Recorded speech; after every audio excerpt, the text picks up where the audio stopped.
Olá, querido aluno, tudo bem com você? Aluno da IDT, Igreja do Names Teologia. Estamos na terceira aula de teologia, terceira aula já no mês de teologia. Lembrando você que na quarta aula nós teremos a avaliação, uma prova avaliativa pessoal. Então fica ligado nas matérias e volte a estudar conosco. Quero falar para você hoje, na nossa terceira aula, nosso terceiro estudo, nós vamos estudar o PDF de 15 páginas. Então você vai ter aí 15 páginas no seu PDF. E eu quero começar a falar para você sobre a primeira matéria. Vamos lá? Ascensão do trono de Salomão.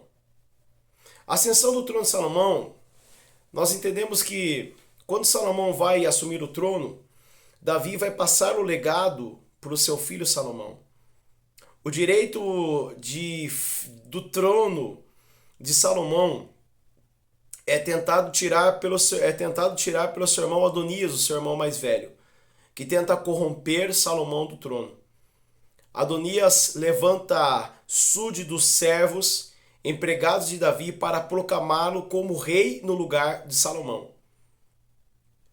Davi recebeu de Deus a ordenativa, uma ordem para que Salomão fosse rei e não Adonias. Adonias tenta fazer isso de uma forma errada. E quando Salomão assume o trono, ele acaba então executando, mais tarde, o seu irmão Adonias. Salomão acaba tendo misericórdia dele, mas Adonias acaba fazendo por onde? Descumprindo ordens de Salomão. Nós aprendemos com isso uma lição do que tudo aquilo que é exercido dentro do teu ministério, tudo aquilo que é exercido dentro da tua igreja tem que vir com ordens de revelações de Deus. Não faça nada porque você acha que alguém está capacitado para exercer o ministério. Não faça nada pela sua razão, pela sua leitura da sua ótica de ver as coisas. As coisas devem ser estabelecidas somente pela revelação do Espírito Santo. Então você como líder precisa entender, como teólogo, professor precisa entender. Não consagre nenhum já ninguém na igreja, porque tal pessoa tem um conhecimento didático para aquele assunto. Mas se a pessoa estiver naquele cargo, deve ser pela devida unção revelada de Deus. Eu quero dizer para você que Davi viveu uma bagunça na sua gestão como rei. Primeiramente que nós vemos que Davi não resistia ao desejo de estar entre mulheres. Nós vemos isso no livro de 2 Samuel, no capítulo 3, em que Davi volta a ter um relacionamento com Mical, que era casada. E um dia foi-lhe tirado dele, quando Davi vence os filisteus por ordem de Saul, seu antigo rei. Ele recebe uma mulher, Mical, filha de Saul. Depois Mical é tirada dele e agora ele quer novamente tomar posse de Mical, que está agora com o seu marido Paltiel, em 1 Samuel capítulo 3. Davi tinha dentro dele um caráter de um homem segundo o coração de Deus. O que é um homem segundo o coração de Deus? Quando alguém te falar isso, alguém te perguntar isso, o homem e uma mulher segundo o coração de Deus é alguém que se arrepende dos seus atos do pecado. Então quando nós falamos que Davi é um homem segundo o coração de Deus, é porque Davi se arrependia dos seus pecados. Quem é segundo o coração de Deus? Alguém que se arrepende dos seus pecados. Mas nós vemos uma contrariedade ser segundo o coração de Deus quando Davi se envolve com mulheres. Davi se envolve com Mical. Mais tarde, em 2 Samuel capítulo 7, essa mesma Mical acaba sendo um empecilho no seu ministério, deixando ela de gerar filhos debaixo de uma maldição de Deus, porque ela não entende o ministério de Davi quando Davi começa a celebrar a Deus dançando em frente da arca. Então nós vamos ver agora em 2 Samuel capítulo 14, alguns capítulos depois desse relacionamento com Mical, Davi agora cair em adultério com Betseba, mulher de um dos seus soldados, de Urias. E depois Davi vai fazer com que a morte do soldado aconteça para que ele fique com a sua mulher. O resultado disso é a morte de uma criança nesse relacionamento. Então nós sabemos que todo pecado original entre o casal vai afetar a vida do filho. Você como teólogo, pastor e professor precisa entender isso. Que se na sua igreja Pode ser, não todas as vezes, mas pode ser que se um filho está padecendo no meio da família, pode também ser uma doença que possa vir do pecado dos pais. Isso precisa ser consultado e arrumado e confessado, como está em Tiago 5,16, confessai os vossos pecados uns aos outros. Nessa situação, Davi e Betseba vão perder um filho gerado na junção da promiscuidade sexual, punição de Deus. Depois vão se casar e agora vão ter um filho com o nome Salomão. Então Deus escolhe Salomão, o filho de um relacionamento agora consertado dessa vez, para ser o rei de Israel. Olha como que Deus pode fazer, como que Deus pode transformar imperfeições em perfeições. Deus ele pode mudar a história de pessoas desde que haja um arrependimento. Você como pastor, aluno, teólogo, professor, você precisa levar as pessoas abaixo do teu ministério a ter verdadeiramente um arrependimento. E isso pode gerar bênçãos como foi gerado na vida de Salomão. Porém, nós vamos ver Davi não corrigindo a sua casa, Davi não corrigindo os seus filhos, Davi não tendo um relacionamento em ensinar os filhos o que é ter vida em família, porque Davi não aprendeu isso. Se você analisar a história de Davi, Davi nasceu no meio do mato, sem a paternidade do seu pai, cuidando sozinho de ovelhas. Então a tendência é de um pai e de uma mãe que não sofreram a paternidade do pai e da mãe, é também não gerar esse laço paternal e familiar com os filhos. Consequência disso, desastre no meio da família, separações. E nós vamos ver isso. Um desastre, uma bagunça na casa de Davi originou então a divisão entre os seus filhos. Um tenta tomar lugar do outro. Então, Davi vai começar a fugir descalço pela cidade por causa do seu pecado. O seu pecado como líder, o seu pecado como pastor, pode não simplesmente destruir a sua igreja, mas também destruir a sua família e a família daqueles que estão debaixo do seu ministério. Então, que você seja santo, que você zele pela unção de Deus na sua vida em fazer tudo que é correto. Então, a ascensão de Salomão foi com muita destreza. Deus era com Salomão e Deus fez dele o homem mais sábio da Bíblia Sagrada. Deus revelou muitas coisas a Salomão. E alguns teólogos acreditam que não só simplesmente Noé no Velho Testamento, Noé tenha dado nome a algumas coisas, a alguns animais. Mas Salomão talvez deu nome a novas plantas, a novas espécies nativas com a sua sabedoria dada por Deus. Então nós vamos entender em 2 Crônicas capítulo 1, versículo 1 também, dizendo que Salomão estabelece o seu trono com justiça. A Bíblia diz um exemplo para nós lá em Josué 6, 27, que o homem que agrada a Deus, Deus dá a esse homem fama e reconhecimento na terra. Tudo que você como líder, pastor e obreiro exerce com Deus, você vai exercer estabilidade, propriedade e reconhecimento daquilo que você faz. Assim como Deus deu sabedoria e destreza para Salomão, Deus também vai te dar destreza e sabedoria no seu ministério. Outro princípio que nós precisamos falar aqui hoje é que Salomão, em vez de manter a sua integridade e a sua santidade, Salomão ele vai ter relacionamento com mulheres egípcias e fenícias, fazendo relacionamento com elas, tendo aliança com elas, alianças contrárias àquilo que Deus estabeleceu na nação de Israel. Que não tivesse outros deuses além do Senhor, que não sacrificasse seus filhos a deuses como Moloque, e a outros deuses como Azera, e a outros deuses como Casmo e demais deuses do Oriente Médio. Deuses de fertilidade, deuses da agricultura. Mas Salomão se corrompe com as suas mulheres e o seu reino agora começa a sofrer problemas espirituais. Salomão começa a colocar agora a nação debaixo de um problema espiritual. Por quê? Porque ele começa a pecar contra o Senhor. Então, já naquela época, Salomão começa a ter problema com um dos seus encarregados da pedreira, aonde ele extraía minério. E um dos seus encarregados se chamava Jeroboão.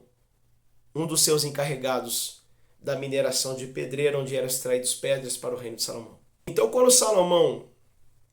antes de Salomão morrer, esse funcionário de Salomão, Jeroboão, ele foge para outro lugar para que Salomão não o matasse.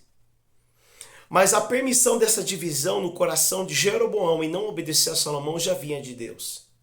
Existem divisões na igreja que Deus vai permitir. Existem divisões na igreja que Deus vai permitir. Então, por isso que Zacarias 13:7 diz: fira a espada ao meu pastor, o meu ungido, e dispersarei as ovelhas. Também diz para nós que quando Deus quer tratar com a igreja, ele fere o pastor. Ou quando Deus quer tratar com o pastor, ele fere o próprio pastor, dispersando as ovelhas. Isso é muito sério. Então, quando Salomão morre, o seu filho Roboão assume o trono. Então Jeroboão volta para Jerusalém, pensando que agora, como não haveria mais problemas com Salomão, o seu filho iria isentar-lhe de qualquer culpa ou qualquer tributo, mais do que o necessário, qualquer tributação pesada, para que Jeroboão pudesse continuar a ter uma vida normal agora que Salomão já estava morto. Porém, a Bíblia vai dizer para nós, grave bem esse texto, 1 Reis capítulo 13, grave o texto que está aparecendo para você aqui, 1 Reis 13, vai falar da primeira divisão no Velho Testamento, matéria de prova. 1 Reis 13 diz, 1 Reis 11, já vai dizer que o profeta Aiás encontra Jeroboão no campo, dizendo que haveria uma divisão no reino. E agora das 12 tribos de Israel, 10 tribos ficariam sobre a tutela, sobre o cuidado de Jeroboão, e Deus o levantaria como rei. E agora somente 2 tribos, Judá e Benjamim, ficariam aos cuidados de Roboão. Então Deus vai permitir divisões. Então, se alguém perguntar para você quais foram as divisões de reino do Velho Testamento, você vai dizer que as divisões de reino do Velho Testamento foram do reino do norte e do reino do sul. Porque agora Israel, sobre a tutela ou cuidado de Jeroboão, vai ficar com 10 tribos, tendo esse reino do norte pela primeira vez agora com a sua capital em Siquém. E agora temos Judá aos cuidados de Roboão, tendo a sua capital em Jerusalém. Então agora nós temos 2 estados divididos, permissão de Deus, por causa dos erros de Salomão, e essa maldição atribui-se ao ministério de Roboão, que também não sabe fazer a gestão de seus súditos e acaba sendo grosso, ríspido com os demais. O que nós aprendemos com isso? Quando Roboão não consegue tratar da gestão do reino. Então você precisa entender uma coisa: Deus vai cobrar você da gestão de pessoas. Deus sempre vai cobrar o líder espiritual, o pastor, da gestão das pessoas. Deus não unicamente vai cobrar o pastor da gestão da tesouraria, da gestão da palavra, de como ele prega, de como ele adora, mas Deus vai requerer do pastor a gestão das pessoas, dos liderados que estão em suas mãos. Você está pronto para ser pastor? Deus vai cobrar de você como você tem cuidado, ensinado e cuidado de pessoas. O reino é dividido. E nós vamos entender então que pela primeira vez em 1 Reis 13, a monarquia está dividida por causa da apostasia de Salomão e as devidas consequências. Reinos divididos em reino do norte e reino do sul. Preciso lembrar, senhoras e senhores, que nós tivemos 3 exílios no Velho Testamento. Agora você já sabe que no Velho Testamento, se alguém te perguntar quantas divisões nós tivemos no reino, você vai dizer 2 divisões, reino do norte e reino do sul. O reino dividido por causa do pecado de Salomão, das suas consequências. E agora nós vamos entender que Israel teve o primeiro exílio no Egito, há 400 anos. Em 400 anos, Israel ficou presa no Egito, debaixo das mãos de Faraó. Quando José morre, anos mais tarde, quando o povo sai do exílio de Faraó, com sinais e milagres e prodígios que você já conhece no livro do Êxodo, o povo retorna para a terra natal também levando o corpo de José para sepultá-lo na terra dos pais. Porque isso era uma promessa de José ao seu povo. Quando eu falecer, vocês deverão levar os meus ossos daqui. E acaba sendo profético. Mas antes disso acontecer, nós vamos entender que o primeiro exílio de Israel é no Egito durante 400 anos, até ser libertado por Moisés. Anos mais tarde, então você vai entender agora que a nação de Israel está dividida em duas partes, Reino do Norte e Reino do Sul. O Reino do Norte na mão de Jeroboão, que vai ser a mesma linhagem de Acabe e dos demais reis que pecam contra o Senhor. Nós vamos ter sobre o Reino do Norte 19 reis que passaram pelo Reino do Norte, até que o rei Salmaneser V, o rei assírio poderoso, vai levar então o Reino do Norte em exílio, e nós então temos o extermínio do Reino do Norte. Não existe mais Reino do Norte.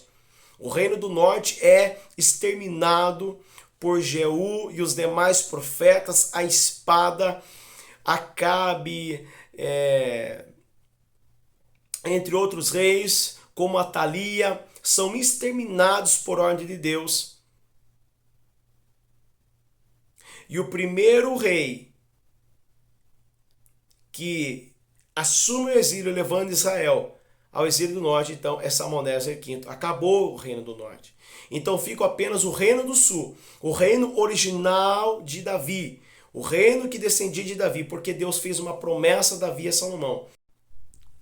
Olá, querido, tudo bem com você? Agora, nesse próximo capítulo, vamos revisar que nós tivemos, então, quantos exílios em Israel? Aproximadamente 3 exílios. Se nós formos computar o exílio de Israel, vai ser o primeiro exílio por 400 anos preso.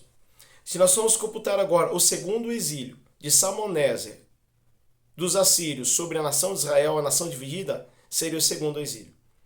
E o terceiro exílio seria sobre agora o domínio dos babilônicos sobre a nação de Judá, como eu disse para você, do reino dividido. Então a dinastia de Davi começa a pecar, e aí nós vamos ver então os babilônicos tomarem a nação de Judá e também levarem eles como exílio. E aí quando esse povo está preso no exílio, eles começam a sentir falta da adoração da casa do Senhor, das peregrinações em Jerusalém. E aí você vai ver um dos salmos mais lindos escritos no período do exílio babilônico.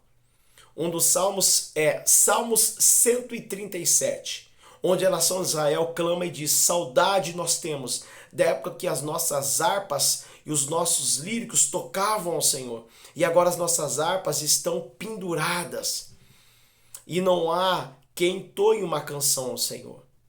E aí a nação babilônica caçoavam dos israelitas dizendo: peça para algum arpista tocar as canções, porque no estado da depressão da nossa alma nós não temos vontade de entoar louvores ao Senhor. E é assim que a nação estava. Agora, não havia profetas, não havia homens de Deus para profetizar no exílio babilônico. Ou seja, agora a nação vai precisar recomeçar a terra. E nós vamos ver um dos reis muito importantes da Babilônia, chamado rei Ciro. Ciro levanta em favor do povo de Deus. Então o rei Ciro é citado na Bíblia, no Velho Testamento, em livros como de Isaías, sendo rei levantado por Deus dentro dos babilônicos como rei ímpio, não conhecedor de Deus. Deus levanta Ciro dentro da nação estrangeira para levantar o seu povo agora e dar oportunidade de reconstruírem a terra. É notável que Deus vai usar pessoas, muitas das vezes, do mundo para te abençoar. Você teólogo, você pastor, Deus muitas das vezes usa dessas formas. Usa pessoas que não são cristãos para ajudar-nos a começar novos caminhos na nossa vida terrena. Você sabia disso? Você crê nisso? Deus tem os seus servos escolhidos para abençoar a tua vida, até mesmo fora da congregação, fora da igreja. São essas pessoas, muitas das vezes, que Deus vai usar para te abençoar. assim como Deus usou Ciro para recomeçar a nação de Israel agora. A nação tem todo um trabalho para frente, tem que recomeçar novamente. E aí, nós vamos entender o papel importante dos profetas. Qual era o papel dos profetas no Velho Testamento? Profetizar entre os reis, trazer o que nós chamamos de os oráculos divinos, as revelações de Deus para os reis. Então, o rei, ele tinha o papel de tratar da gestão do povo como monarca. Os profetas tinham o dever de profetizar para o rei as ordens de Deus. Uma delas é se deveriam ir para a guerra ou não. Então você vai ver que agora a nação dividida em 1 Reis 13, a nação que é exterminada agora no exílio assírio e no exílio babilônico, não há como recomeçar, mas daí Deus levanta Ciro para recomeçar com eles, Ciro para autorizar o recomeço deles. E aí nós vamos conhecer um povo muito importante. Ficou mais ou menos em torno de 25 mil pessoas na Babilônia, na terra, quando Israel começa a sair para reconstruir a sua cidade novamente. Nós vamos encontrar uma população específica em Samaria, que agora vai ser conhecida como os samaritanos. E eles começam a fazer altares ao Senhor nos montes. Começam agora a chamar sacerdotes de Israel para voltar ali e ensiná-los a adorar ao Senhor conforme as leis antes do exílio. Então os samaritanos são os povos que vão recomeçar agora nas comunidades ribeirinhas, próximo dos rios, próximo do Jordão. Estão em Samaria, vão recomeçar a construir a terra. E aí esse povo não se entende com o povo judeu, porque o povo judeu se acha mais digno do que esses samaritanos que ficaram. E aí você vai ver em João capítulo 4, Jesus começar a encontrar uma mulher samaritana no poço de Samaria, em João 4. Por isso que ela diz para Jesus que os samaritanos não se dão com os judeus. Você vai ver essa diferença, essa contenda por território entre Samaria e Jerusalém, que vai estar recomeçando após o exílio. Então, qual é o papel dos profetas? De profetizar direções de Deus aos reis. Mas antes do exílio assírio vir sobre a nação do norte, antes do exílio babilônico vir sobre a nação do sul, alguns dos profetas tiveram um papel muito importante, e eu quero dizer um papel de suma importância. Nós vamos ver aqui, nós temos 4 profetas no Velho Testamento, conhecido como profetas maiores, pela sua extensão de livro e pela sua importância na época de recomeço da nação.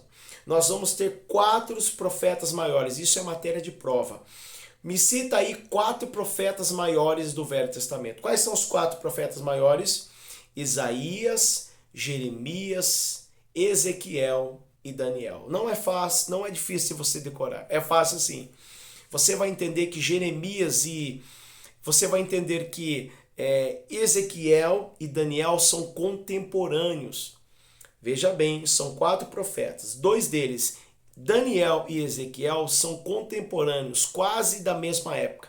Vão profetizar a mesma coisa, o retorno do espiritual sobre a nação. Enquanto Daniel vai trazer as revelações da batalha espiritual do arcanjo e das revelações do que iria acontecer nos próximos anos vindouros, Ezequiel já está profetizando o espiritual de Deus.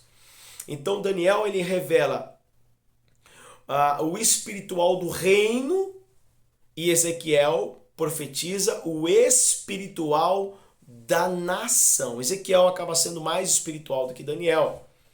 E nós vamos entender que Ezequiel fala muito de águas, do trono, do espírito, de vida em vales de ossos secos, enquanto Daniel vai se tratar mais especificamente da batalha espiritual e da escatologia bíblica no final dos tempos. Então, eu quero que você entenda que Ezequiel e Daniel foram contemporâneos. Isaías, na sua extensão de 66 livros, a metade do livro de Isaías, vai tratar acerca da ida da nação de Judá ao exílio. Depois, a metade dos outros capítulos de Isaías vai tratar sobre a revelação messiânica, vai falar sobre Jesus. E o livro de Jeremias, conhecido como o profeta chorão, o profeta que chora pela nação de Judá, é Jeremias, o profeta do calabouço, mas o profeta que no final da sua vida se assenta na mesa do rei e tem a oportunidade de comer pão. Ele vê a restauração de Deus, aquilo que foi profetizado. Mas sofreu muito Jeremias. Então os 4 profetas maiores do Velho Testamento são Isaías, Jeremias, Daniel e Ezequiel. Amém? Então vamos falar agora dos 12 profetas menores do Velho Testamento. São aqueles livros que você vê que são difíceis de achar, como Sonfonias, Obadias, Amós, Oséias, Miqueias. São livros difíceis de achar. Mas eu vou falar para você o nome deles aqui, você anota aí porque é a matéria de prova. Você não vai usar isso dia a dia na sua teologia. Mas se te perguntarem quantos são os profetas maiores e menores do Velho Testamento, você pode dizer que os profetas maiores são 4 e que os profetas menores são 12. E que as divisões do reino da nação ali foram 2, em Reino do Norte e Reino do Sul, a princípio de 1 Reis capítulo 13. Então quem são os 12 profetas menores que profetizaram no contexto de Israel e de Judá? Vamos lá? Oséias, Joel, Amós, Obadias, Jonas, Miqueias, Naum, Abacuque, Sofonias, Zacarias e Malaquias. Todos eles têm uma história importante, cada um deles tinha uma profissão. Por exemplo, Amós era boiadeiro. Jonas, acreditamos ser um pescador. Todos eles tinham uma profissão. Então, estude esses livros e você vai entender a importância deles sobre a sua vida na leitura, na narrativa bíblica. Eu quero falar também para você, depois nós vamos ter um período de 400 anos. O último profeta do Velho Testamento é Malaquias. Encontrar um período de 400 anos. De Malaquias a Mateus, aproximadamente 400 anos Deus fica em silêncio com a terra. Você precisa saber disso porque é matéria de prova. De Malaquias a Mateus, 400 anos Deus não dá revelações ao homem. Por isso que as Bíblias mais antigas, você abre Malaquias a Mateus, existe 4 páginas em branco, simbolizando 100 anos, cada página, 400 anos, em que Deus não dá revelação ao povo. Amém? Há um intervalo do silêncio de Deus, conhecido da Bíblia como intervalo bíblico. Se perguntarem para você aonde fica o intervalo bíblico, fica de Malaquias a Mateus. E quando Jesus nasce, nós chamamos o nascimento de Jesus como o ano 0. Então alguns papas, como Domiciliano, entre outros papas católicos, vão colocar o nascimento de Jesus como o ano 0. Por isso que você está no ano de 2023. Eu não sei se você está vendo esse estudo da IDT, da Igreja do Names Teologia, no ano de 2024, 2025, mas nós queremos dizer para você que através do ano de Jesus, o nascimento, conhecido como Marco 0, o ano 0, vai dar aí a data gregoriana, a data romana que você vive nos dias atuais de hoje. Se não fosse isso, estaríamos computando então a data bíblica aproximadamente através da matéria do carbono, do material mais antigo da Terra, que nos dá uma data aproximadamente de 5.400 e poucos anos, que a Terra teria segundo o carbono. Segundo o cientista, milhões de anos. Mas segundo a contagem do nascimento de Jesus, 2.000 e poucos anos. Então você precisa entender que quando Jesus nasce, um novo período na história acontece. E os homens, cronologicamente, datam isso no calendário romano como o ano 0. Quando Jesus ele começa o seu ministério, nós vamos entender que antes do ministério de Jesus, alguns homens tentaram libertar Israel do jugo de Roma. Nós vamos ver no Velho Testamento a nação opressora, a nação mais forte da terra no Velho Testamento por um período foi Egito, corrigindo a minha fala. O Egito era um povo muito temido. Depois os assírios começam a enfrentar o Egito e tirar o poder avassalador do Egito. Os assírios começam a assumir esse poderio de nação. Depois vem os babilônicos como a nação mais poderosa e mais temível. Depois você vai encontrar os medos e os persas tomando agora o poder avassalador sobre a Babilônia. E depois Roma aparece como uma guerreira em artilharia de guerra, dominando tudo, arrastando tudo pela frente. Então Roma passa a ser temida. E alguns valentes tentam se levantar em Israel, como a família dos Zelotes, dos Essênios, dos Macabeus, e tentam tirar agora esse poder avassalador de Roma, tentando ser revolucionários, levantando homens com poder para tirar isso do poder de Roma. Eu quero deixar uma referência para você, como estudante de teologia da IDT, que você possa ler o livro A História dos Hebreus, de 1.500 páginas, do escritor Flávio Joséfo, um escritor contemporâneo em 70 depois de Cristo, que viu toda a vassalação de Roma sobre Jerusalém. Eu li esse livro e é muito bom.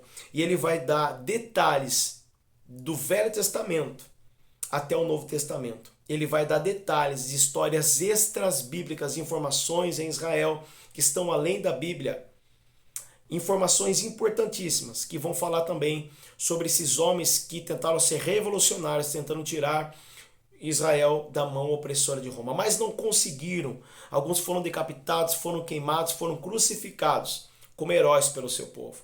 E aí quando aparece Jesus proclamando o reino de Deus e justiça, alguns homens seguiram Jesus, inclusive os discípulos, achando que o reino de Jesus seria de mais um libertador como esses homens que morreram antes de Jesus. E aí Jesus começa a explicar para os discípulos que o reino de Jesus não era um reino carnal, não era um reino estatal, não era um reino de poder, não era um reino monarca, mas era um reino espiritual. Amém? Por isso que nós vamos ver muitas pessoas abandonarem Jesus, na verdade uma multidão. Até mesmo Judas o traiu quando viu que o propósito do Messias era espiritual e não de um revolucionário que poderia ceder lugar para ele na bancada entre homens importantes. Eu quero dizer para você que nós precisamos entender o papel fundamental de Cristo hoje em nossas vidas. Como pastores em formação, como teólogos, nós precisamos entender que Cristo veio para dar a vida pela sua igreja. E não apenas para estabelecer um reino cristocêntrico, um reino church, um reino evangélico, um reino protestante, não. Jesus veio para dar vida à nação mundial que espera a sua volta. Amém? Então nós precisamos reavaliar e entender que o nascimento de Jesus trouxe libertação ao povo de Israel e ao povo gentil. Se bem que o Israel de Deus, o Israel do Velho Testamento, não quis reconhecer o poderio de Jesus, do nosso Yeshua. Então esse direito de filho de adoção foi dado a nós como gentios agora para proclamar esse evangelho. Amém? E há uma profecia muito importante de Jesus em Mateus capítulo 13, verso 28. Jesus diz então que a nação de Israel vai voltar a ser como uma figueira e os seus ramos vão florescer. Em Mateus capítulo 13, 28, Jesus vai fazer uma profecia acerca de Israel já na sua época. Israel estava debaixo do jugo avassalador de Roma, como eu disse para você. Israel ainda não era um estado reconhecido. Israel ainda não tinha poder de guerra e não tinha ainda um poder civil reconhecido nas nações. No ano de 1948, chamado também aqui no Brasil como Voto de Minerva, onde teve a participação importante de um brasileiro chamado Oswaldo Aranha, contribuiu com o voto da nação brasileira entre muitas nações para que Israel fosse uma nação. Em 1948, o mundo reconhece a Israel como uma nação verdadeira. Então o seu jugo é tirado de outros países. Então a profecia de Mateus capítulo 13, verso 28 de Jesus acontece quando Israel se torna uma nação através da figueira. Então nós precisamos entender que a nossa bússola como cristão, a nossa direção, o nosso GPS, que faz analisarmos a volta de Jesus, é olhar para a nação de Israel. A nação de Israel é a bússola do cristão. A nação de Israel é a bússola dos anjos do Senhor. A nação de Israel é a bússola dos demônios. A nação de Israel, olhe para os noticiários hoje. Israel é a bússola da volta de Jesus. Por isso que você precisa orar por Jerusalém. Você precisa estar atento em Jerusalém.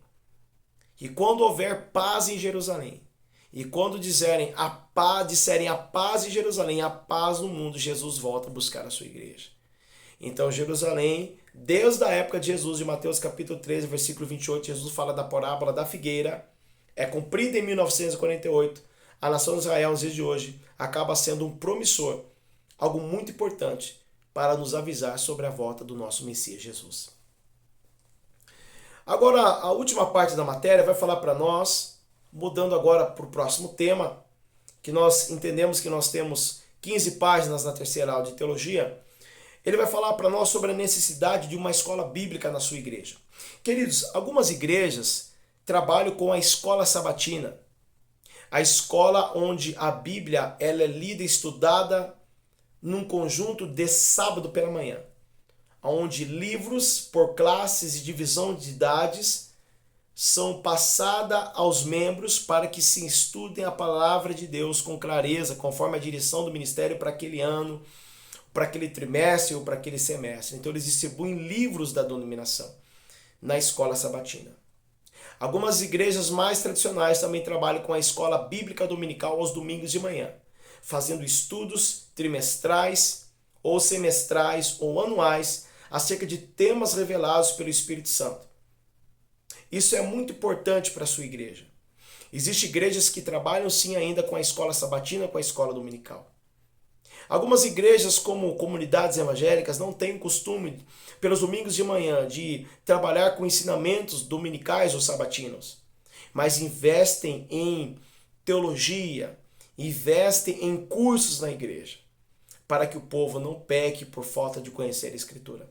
A Bíblia diz para nós em Mateus 22, 29, que o povo peca por não conhecer as Escrituras, ou o povo erra por falta de conhecimento.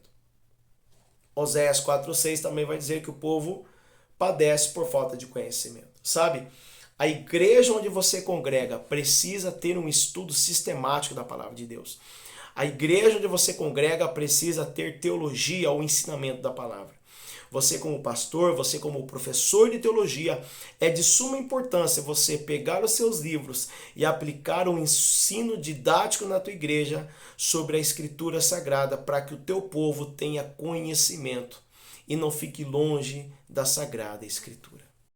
Nos dias de hoje, erroneamente, nós vemos pessoas que não trazem a importância do ensinamento bíblico dentro da igreja. Pessoas que na hora do culto não conferem o que a palavra está sendo explanada. Pessoas que não investem no material didático da palavra de Deus. E qual é a consequência disso? Vários pecados dentro da igreja, divisões dentro da igreja, vícios dentro da igreja e a deturpação da família. Sabe, nós estamos falando aqui nessa última matéria sobre a necessidade de uma escola bíblica na sua igreja. Você quer uma igreja simples, onde as pessoas não conheçam a palavra de Deus, apenas escutem qualquer coisa, e qualquer coisa amanhã pode tirar eles da sua igreja. Qualquer coisa pode abalar a fé e a doutrina deles. Ou você quer uma igreja com conhecimento na Bíblia. Então aplique o seu material, junte os seus livros, leia, estude como pastor, como estudante de teologia. Aplique o conhecimento na tua célula, no departamento onde você administra na igreja. Reúna as pessoas do seu departamento, reúna os seus obreiros, reúna os seus diáconos e ensine eles. Traga estudo bíblico para eles. Traga estudo sobre escatologia, traga estudo sobre perdão, traga um estudo sobre Cristo, cristologia, traga um estudo sobre anjos. Sabe, você precisa investir no conhecimento da sua igreja, do seu departamento ou da sua célula. Amém? Eu quero dizer que na aula de hoje nós falamos sobre tópicos da monarquia, nós falamos sobre o reinado de Salomão e a divisão do Velho Testamento, e também falamos da importância dos profetas e a importância de um estudo bíblico na sua igreja. Lembre-se que a monarquia em Israel não começa em Davi, começa em Saul. Saul foi o primeiro rei de Israel. O povo pediu uma nação.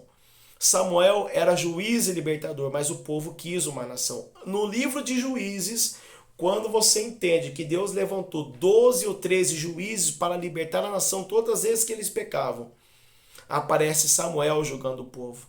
A nação, não contente com isso, pede o rei. Então o primeiro rei que nós vamos ver depois do livro de Juízes, depois de Samuel, é Saul, ungido por Samuel.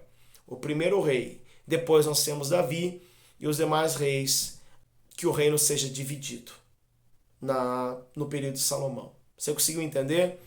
Deixa aqui as suas dúvidas, deixa aqui os seus comentários, deixa aqui aquilo que você precisa explanar comigo. Até a nossa próxima quarta aula, onde nós teremos matéria de prova na IDT, na Igreja do Names Teologia. Eu espero você. Graça e paz e que Deus te abençoe.